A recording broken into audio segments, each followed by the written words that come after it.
Originating in Hawaii, a sport driven by the natural wonders of Mother Nature, a deep connection with spirits and religion, there was more to it than just going for a surf. From picking the right tree to carve a self-defined board, followed by a ceremony and a prayer to the gods, this was a sacred act.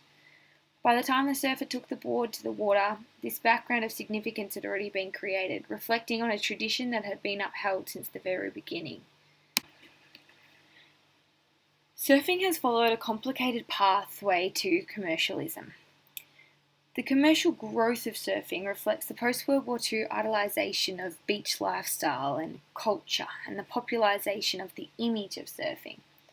Surfing in the 1960s was very much reflected by motion picture of movies such as Blue Hawaii, Beach Party and The Endless Summer.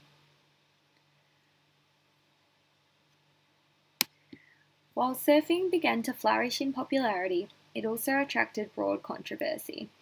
Surfing was portrayed as being a lazy, self-indulgent pursuit that went against traditional values of hard work and a stable job. In the late 1960s, surfing image had dramatically changed from an ancient tradition of environmental connection and knowledge to a negative outlook. The print media were labelling surfers as jobless junkies due to their participation in an oppositional cultural practice. The 1960s was a key period in which one of the surfing subculture's biggest contradictors emerged. On one hand, Australian and Californian surfers desired to set themselves apart as surfers. They opposed conventional notions of work and play, structure and organisation. On the other hand, however, they felt a need to fashion a clean-cut sporting image to gain a level of acceptance. Surfers achieved this by participating in competitions and professional sport organisations. Once the International Sporting Federation was established in 1964, it became clear that the competitions that would take off were lacking funding, and participants complained that the events were poorly organised. As more and more people took hold of the growing trend of surfing, a large commercial market began to form and has shaped the old subculture into becoming a mega-industry. Initially, the demand was met by local surfboard manufacturers, operating workshops often in backyard garages or sheds and employing a couple of workers.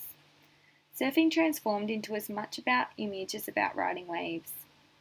Corporate branding of surfing emerged in Torquay in the late 1960s. Australian surfers and entrepreneurs Brian Singer and Doug Warbrick pitched their idea for a surfboard business to financiers in Melbourne. The two surfers were given small loans to start a company they called Rip Curl. The global boom in surfing has dramatically transformed its industries from backyard operations into corporate giants. In 2015 alone, Rip Curl's total revenue was $450,897,000.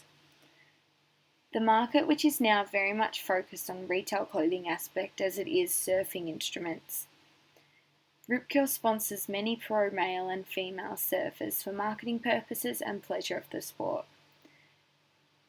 It's only one of many companies who are in competition for producing surfing products across Australia and internationally.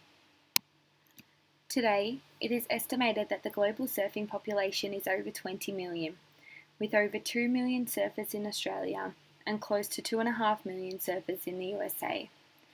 The socioeconomic value of surfing to many communities was believed to be significant, and any negative impact to surfing as a sport in these locations may have serious consequences for the resident surfing population, visitors to the area, the local surf industry, and the local community. From an ancient tradition that began in Hawaii to an internationally recognised sport, surfing has developed from a subculture of identity into a mega-industry in which anyone can be a part of.